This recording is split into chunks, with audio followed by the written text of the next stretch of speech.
Ngizothanda ukuthi ngikubingelele ngiphinde futhi ngikwamukele khona la kuZimi Live. If ufuna ukuhlezi updated ngezinto ezenzala khona la eMzansi, ungathi nje subscribe kule channel and uphinde uklikhe i-bell for ama notification. Kwi-video yethu namhlanje sobe sikhuluma ngayo lapha indaba kaMamlambo. uMamlambo wathola ingane lapha ehlathini.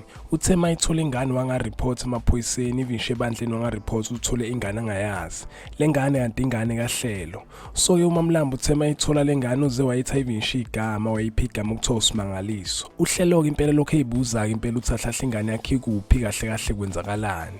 uMadongo ke benaye lapha uMadlala impela bayibonile ibehavior yakhe uMamlambo uthi impela kulezi insuku ishintshile. uMadongo ke benaye lapha uMadlala impela bazofika nayo lapha iqhinga lokuthi ngcono ukuthi bomreport emaphoyiseni nasebandleni ukuthi kahlahle khona into esolisayo ngaye lapha uMamlambo. Kuzothi besamreportile uMamlambo uMondlo uzobe busy impela enzocwaninga wayecheck ukuthi ahlahle kwenzakalani ngempilo kaMamlambo. uMamlambo yena uzovela ethathe i-decision ukuthi eyinikele emaphoyiseni and bazobe sebemvalela and uHlelo uzobe sethola ingane yakhe ukuthi ahlahle ikuphi. Ibandla impela lizoreacta kule nto yenziwa uMamlambo. Nayo lapha inkantolo izokhipha isigwebo sa-15 years kuye lapha uMamlambo. So impela ke lawa yiwa amathizalo lapha uzalo kuyo lenyanga kaOctober. Abasi-update abasitshela ukuthi ahlahle uMamlambo kuzokwenzakalani ngaye maseboshiwe nalapha ejele because bathi bazomgaya 15 years. So ke manje sobona impela amakhamba isikhathi nami yazi ngikhona afuna ngizoku-update ama-content engitholayo. Maybe noma indlela ahamba ngalapha uzalo